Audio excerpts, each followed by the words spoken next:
This channel supports Extra Life in its efforts to raise money for the Children's Miracle Network.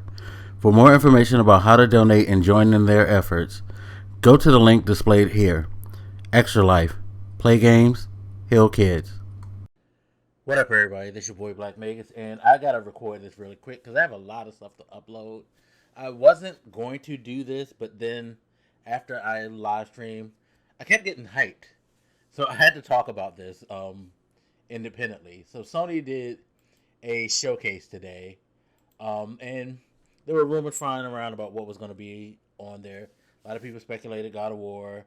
Um, I heard Call of Duty gameplay, which really turned me off. Just a bunch of stuff. Gran Turismo, two of which were confirmed. One of which I'm glad wasn't confirmed. So just to go over it, it was about I'm gonna say 50-minute show, 50 to 60, 50, 55-minute show. As after they did the presentation, they had a post interview and talked to some of the devs. But what was shown? Okay, so first overall, I thought it was if, like I said during my live stream, if we were to be giving the old school like grades like people used to do to the E3 shows, this would be a C plus B minus. It started off pretty like, just average. Not saying that the things that they showed were bad, but from my perspective, as far as my interest, I wasn't that interested in a lot of stuff. I may bump it up to a B plus because something that they showed earlier kind of reflected, not reflected, but I kind of reflected, I should say, on it during my live stream and realized that it was a much bigger deal than I thought. So they started out with a new like promo for the play has no limits, like some type of like dynamic where had people playing like chess in real life, which was I was kind of like okay, whatever. But you know how Sony's commercials are. They're creative, even if you don't necessarily find them that all entertaining. Like these days, with the play has no limit thing, I should say. I've not been a huge fan of the play has no limit uh, promos that they've done. That's just me. Um, so we were shown a trailer for a remake of Star Wars Knights of the Old Republic. And I was like, okay, that's cool. And this is the game that like I said, I've had to reflect on and get bumped up because I didn't take it like, for what it was first. I was like, okay, they're just putting KOTOR on PlayStation as an exclusive, whatever, on the PlayStation 4 or 5. I think they said it's going to be on 5, but, these days things can go on both. So, and then, like, as I was, like, doing my wrap-up on my live stream, I was like, wait, they're doing a remake. And then it hit me. Final Fantasy VII Remake. If you've never played Final Fantasy VII Remake, I have to tell you, it ain't just them bringing Final Fantasy back, Final Fantasy VII back and just putting it with the, like, new coat of paint. It's a new fucking game, which means that we're going to get a modernized version of KOTOR. Not just graphically, but storytelling wise. Because now you have the technology to flesh out the story even more. Holy fucking shit. So, that went on my list of stuff that I'm, like, very much looking forward to. So, when watching, I was like, okay, this is where the average starts. At the C plus level. And I have to say, that's why I'm willing to bump this up to maybe a B plus because I I I just missed that. I totally missed that. Project Eve. The weirdness of that I saw, I was just like, you know, this doesn't appeal to even my Japanese aesthetic, but I'm sure a lot of people found that interesting. Tiny Tina's Wonderlands. It looks like it's like a one. It's a Borderlands, um, you know, project and using Tiny Tina, of course, Borderlands, where you're doing role play with guns in a fantasy world. I've never been big on the whole Borderlands thing like a lot of people, so that's something that just didn't call to me. Forspoken did. I liked the trailer for Forspoken a lot. Glad to see it. Glad to like get some story and get an idea of what like the background is. Definitely looking forward to that. They showed Alan Wake remastered. Alan Wake was never on PlayStation. It was one of those games that Microsoft had exclusively at the time, like Mass Effect. It of course came out on PC, so many people have had the chance to play it. But if you've never had like a PC, um, or you never had an Xbox, you probably have never experienced it over the last 11 years. So here's your chance to get a remastered version of Alan Wake and play it. But for me, I actually own it on PC, which is kind of crazy because I still haven't played it. Not that total big impact for me. Lowest point of the show: Grand Theft Auto 5 trailer for PlayStation 5.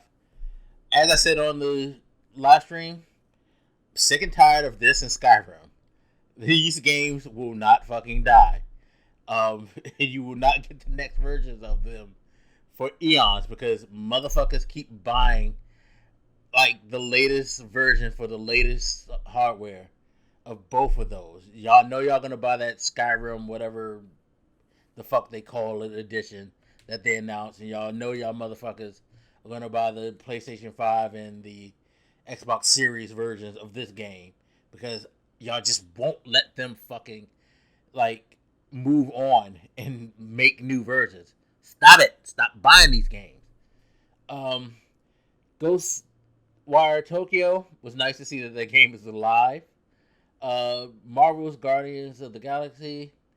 That game does not interest me at all. The characters, the voice acting, totally like turn me off of that game, and the art style too. They announced um, Vampire the Masquerade Blood Hunt. Um, I guess it looks like it's going to be some type of co-op or um, versus online game. Not sure, but okay. Deathloop. I was happy to see the Deathloop trailer because you got the official story trailer on this, and this added extra interest. Like I wasn't really interested. I thought it looked cool, but it wasn't something that I wanted to go out and buy. Like maybe if it got caught on a sale or something, but this at least piqued my interest a little bit more. Looks cool, looks clean, very intriguing story. Kid a Amnesia exhibition, something done in collaboration with Epic and the music group Radiohead. Not sure what that is, but whatever. Uh, Tashia. The game looks cute. I'm not saying that it's something that I'm like super interested in, but I thought it was very very charming, and I would like to see more to stand it. But the aesthetic was very very charming to me. They announced an Uncharted Legacy of Thieves collection. Now you're going to be able to play Uncharted 4 and Uncharted Legacy on PC. If you've never had a PlayStation and you have a gaming PC, I highly recommend you get this. As much as I love Uncharted 4, though, it's not for Uncharted 4. I recommend it for Uncharted Legacy, which features Chloe and Naomi as the main protagonists. And that game was really, really good. I highly recommend that. Like, Uncharted 4, Amongst Thieves was amazing. Um, as a fan of Nathan Drake and the whole Uncharted series, I thought that it wrapped up his story, and hopefully it has wrapped up his story in a good, endearing way that, like, for again a fan was touching to the heart. But it's something about Uncharted like Legacy that really, really like I really really liked. I really really liked that story. So definitely check that out if you can get on PC. If you haven't played it, of course, on PlayStation 4. If you haven't played either on PlayStation 4, you might want to get the collection if you have a PlayStation 5. But yeah, those are very good games. Very, very, very good games. And again, I can't recommend enough Legacy. Gran Turismo 7. I've never played a Gran Turismo game. That's a confession I'm making right now. But as always, the Gran Turismo games look pretty. If you're a Gran Turismo fan, I'm sure you're excited. Then we started to really, really pick up the pace, and holy fucking shit, did they slam the fuck out of we had the Rainbow Six Extraction trailer too. I can't forget that because that came actually, I believe, before Uncharted and Gran Turismo. Not something that really, really impressed me. I found it interesting though because it was Rainbow Six Quarantine before this pandemic, and they made the change because I guess they felt like people would get upset at the idea of quarantine, which I always find interesting. I always find interesting. But yeah, it just looks like another okay, didn't we just see Gears do this? Aren't we getting Back for Blood? Haven't we had a lot of these escape the impending doom horde, zombie horde, however you want to put it? All right, whatever. But no, then this is when it really ramped up, and this is why I said it became a C plus B minus. But again, going to the KOTOR thing, I think I might want to bump it up to the B plus. I'm not sure. They really ramped it up in the last I guess you could say 10 minutes or so. Um, we got a trailer of a man sitting at a bar in a bar of a bunch of people who were wrecked. And like I said on my stream, as soon as I saw the hands, I was like, oh shit. Scars. Are you fucking with me? Are you fucking with me? Insomniac. Are you fucking with me? Insomniac is making a fucking Wolverine game. If you play the Spider-Man game, you know why, that shit's gonna be dope. If you played Ratchet and Clank, you know why that shit's gonna be dope. If you played fucking hell, I forget the name of the shit that they did for Microsoft. You know what that shit's gonna be dope. Somniac rarely makes bad games. I think the worst game they made was that game when they first went third party. And they made a game for EA, and I cannot remember it. Even that wasn't totally bad, but it wasn't Insomniac. If that makes sense. The people who know Insomniac. I am fucking hyped because I loved that last Wolverine game that it came out on the PS3. That shit was dope as fuck. And again, I love Spider-Man. And if Insomniac can make this just fucking 2/3 as good as fucking Spider-Man, shit's gonna be popping. And I can't wait. Shit got me hyped. Then we got the God of War story trailer, which I was like, holy fucking shit. It is called Ragnarok. They actually confirmed that this ends the Norse story. So, that shit's going to be fucking epic. You got to see Freya coming at Kratos, so she's going to be pissed and coming for your ass. I can't wait to, They revisited the clip of Thor, and you actually got to hear Thor talking, so he's going to be in it. Fuck yeah, because I've been waiting. That game came out in 2018.